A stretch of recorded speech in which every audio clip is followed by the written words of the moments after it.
today we're gonna react to 2021 underground rap. Was different. It was a little different back then. 2020, I know it was a bad year, but hey, it was still a lit year. But I'm sure in the description, yeah. Y'all remember that year, right? The year after one of the craziest years to date. The shutdown. Times were crazy. Music in 2020 was even crazier. It was on fire. Take, Whole Lotta Red, both of them, all in the same year. Oh which yeah. is crazy to think about. But then it got to 2021. Everyone was hating on a new wave of music. Niggas called Whole Lotta Red, Whole Lotta Mid. Whole Lotta Mid is crazy. Not funny, kind of corny. Also in 2021, the Jacksonville rappers were going crazy. I remember this. Smoke jingles, so the crazy amount of beatbox remixes spawned from Spot On Got 'Em. Oh yeah. The Chipmunks looking at 2021, things were getting a little repetitive. So people on TikTok started getting a little creative. A little too creative. Bro, I'm not gonna lie with you. No, let me stop pausing. The video just started. People started to get tired of the mainstream. I mean, yeah, we got the good rappers like Tyler, Uzi, Cardi, Kanye, Trippy, Thug, and so many more. But I feel like people needed a break from the oversaturated, bland sound the mainstream had. So people turned to TikTok and the underground. See, the thing is with the underground is that so many people are always experimenting with new ideas. From Benji Cole's AR&B beats, the new wave of plug and B, shout out 30 Nick, and Regalia, which is a subgenre that needs to be talked about more. No. What was I gonna say again? Yeah, TikTok, bro. Right after 2020 ended, 2021 hit. That's when everybody was on TikTok heavy back then, posting songs, snippets, edit. I remember Get Off the Leash was going viral. Anti-Show was like, damn, man. Overall, already going a little crazy the year before. Songs like Laser Tag with Sofago, who was already blowing up at the time as well. Broadway, 14 with Tana. Not the music video, I be trying to tell y'all this. And in 2021, things were even better. He dropped Reparations. It's been over 2 years since the song and music videos released, and it's one of the most popular, if not popular, plug songs to come out in the new wave. And the shortest, with it having over 66 million plays and goddamn, shit is not plug and B for the last time. Please watch this video. But even after Reparations, Dami made sure to keep that good streak going. Look in the mirror, your fitness, receipts, trust issues, 50, the entirety of Epiphany. Like, this album was one of the best albums. But I'm not gonna lie, this video is a vibe, bro. Oh, this editing is chill. Everything is a vibe. Yeah. To come out in the underground for 2021. Not to mention, he dropped some music videos for older songs in 2021 as well, like Some Slight and 14. Dami just kept I remember that too. Dropping more music, interviews, videos, shows. I mean, he was just going crazy. I mean, he even dropped an extended version of Reparations. By like 8 more bars. But yeah, he was being very consistent and off topic, but being consistent in general as a rapper is what will get you more known. And especially for the underground, like, you can't have that Cardi / Uzi wannabe mysterious personality as an underground rapper. And Fago learned that the hard way. So Fago. Now, I've been wanting to talk about Sofago's 2021 run for a while now, and Sofago as an artist as a whole as well. He started blowing up around 2019.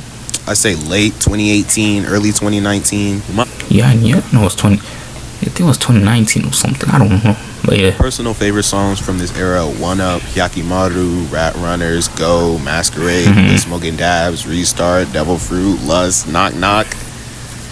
And arguably, the Knock Knock is fire. In my opinion, Wait.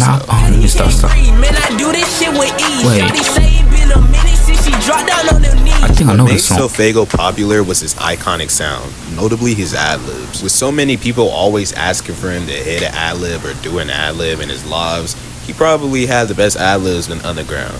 Apart from Can. But what really got Fago to blow up was his Lil Tecca cosign. Back in 2019, Lil Tecca first blew up with his song Ransom. And at the time, he was only known as a rapper. And when Tecca did a cosign for an upcoming rapper snippet produced by him, people were shocked since they didn't know he was a producer as well. This cosign officially got Sofago on the map and had a really good run the rest of 2019. In the first week of 2020, he dropped his project Angelic 7, which is arguably one of his best projects. My personal favorite being Seven, Nonchalant, Clash, and Let the Girl Slay. And like your Okay, average SoundCloud rapper, he kept being consistent and dropped more and more throughout 2020. 2 EPs, For You and Web, music videos to Lust and Keep It Cool. Hold on now. Damn, okay. 2 years ago, I might watch that off camera. But yeah, hey, it was grinding 2020. And like I said, everybody was at home making music. Reaction was popular, you know. What else? TikTok too. I remember that, bro. It's crazy. 2020 is that long, bro. That's crazy, man. Everybody's getting older now, but yeah. To be fair, it wasn't even that bad until. Don't fall! Oh my god!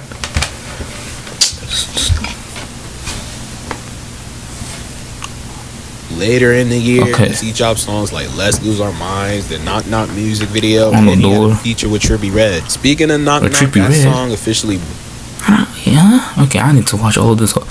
blew up in 2021 all over TikTok. Like, Yup. people were dancing to it, people were speeding it up, people were mishearing the lyrics. Like I mentioned earlier, he dropped a music video for it, directed by Cole Bennett with a Lil Tecca cameo in it, and I'm starting to see a recurring theme of Lil Tecca music videos. This was also the year where he signed to Travis Scott's Cactus Jack label, and then after his blow up, he for some reason decided to go ghost for the rest of the year. Long story short, Pink Car sold Triple Cardboard. Vita, it was mid. Wait, hold on. On it. I think I saw this album.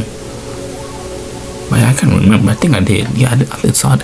I did listen to it. I'm saying saw it. So, I'm gay. I mean, I'm acting gay. What? and so I'm playing. Summers dropped What We Have and What to Be. Oh On yeah, I saw this. refreshing sound, I listened especially to- since the plug and be on here sounded new and polished. With 30 Nick as the newest character on. Alright, I'm done. Goyard stamping his signature sound with the iconic leads, pianos, and bells he be using, and Autumn snapped as well. This Can't absolutely blows up on TikTok, and to me, it's a Bro, I'm not gonna lie. If you make a song and you record that and you do a snippet and you post it on TikTok, hey, it's going viral everywhere. You'll see people doing dance. They'll probably put that on YouTube videos. They'll do remix. Freaking funk songs. I'm thinking about New Jeans. Am I recording? Okay, I'm recording. Okay, 2021 finding out what BFO2 stood for. Bros Fall Out. Oh, First one was a song Summers dropped in 2019, and it was directed towards Just Deuce and Autumn when they first fell out. Long story short, they eventually made up, if you couldn't tell already, and Summers just decided to drop a sequel to it. And that was really it for his 2021. I mean, he followed the program with the other rappers, did an OGM interview. He made a pretty good song with Can that's literally top 10 of that year. And I can't think of anything else, but moving on to the next person.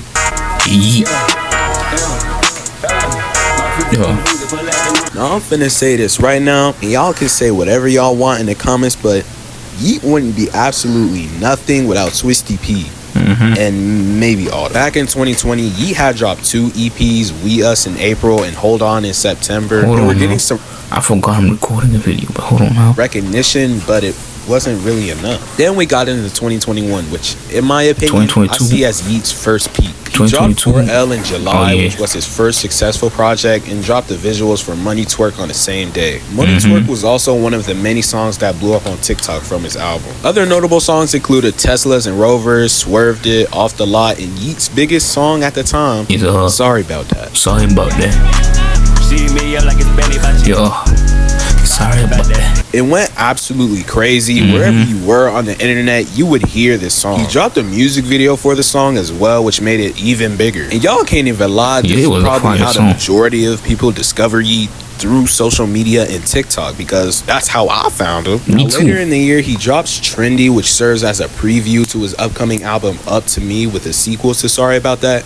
Mad about that. After he drops Mad about Trendy, that. he drops his debut album Up to Me. It goes absolutely insane and Get Busy.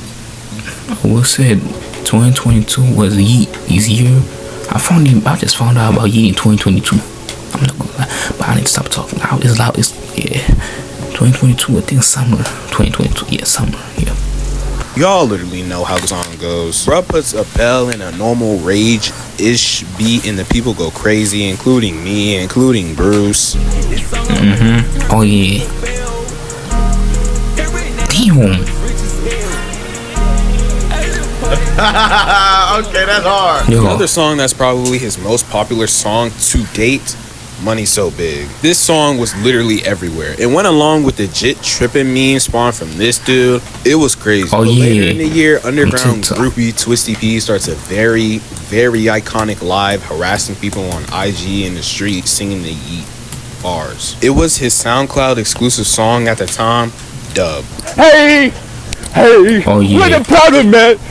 I'm spinning on the purse like I'm a I don't know why it became a whole meme. See, now I'm thinking about Eminem. I don't know what's wrong with me, bro. What? hundred, man. Hey.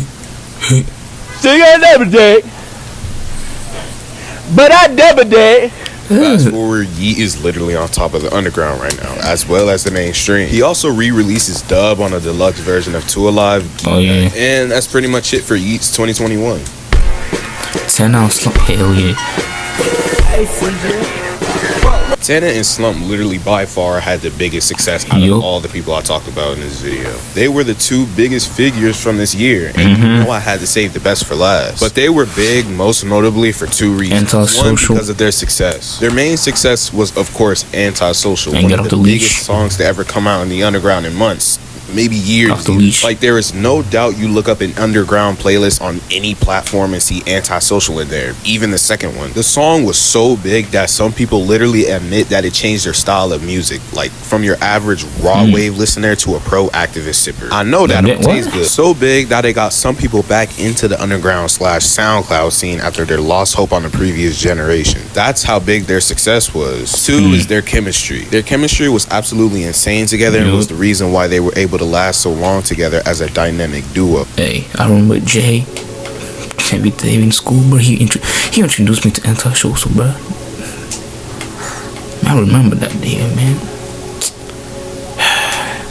Man, Which those is the years. reason why I put them together instead of separately. There was always that duo where they just seemed like brothers, and this is a big example of that, and that's something I'll never forget. The reason why I said is because Slump and Tana had a recent fallout not too long ago, with them trading diss tracks, mutuals getting caught in the mix, whole bunch of bridges were burned. Wonder how that feels. And if anything, the whole thing was a mess, and to be honest, everyone would still be cool if it wasn't for fall old ass, but that's a whole nother video. I just wish that they would squash this beef and make something like a Dakota Romani too, but I don't think that's gonna happen anytime soon. But back to Antisocial, Yeah. it goes crazy on TikTok, and all It the was key going girls crazy. ditched their rage lip sync drafts to underground plug and be relatively unknown rapper videos. Also, real quick, I gotta mention that this was the year that Tana, Slump, Majins, who produced Antisocial, Lewis, Baby Oh, Cartel, Young Chris, Young Phazo, I think, and Zulo come together to form the collective 1500 and started doing Diss Wars. Diss Wars is an event that can be hosted via Discord in which two or more people can diss I think I saw clips of it back then. I don't remember, but yeah. each other.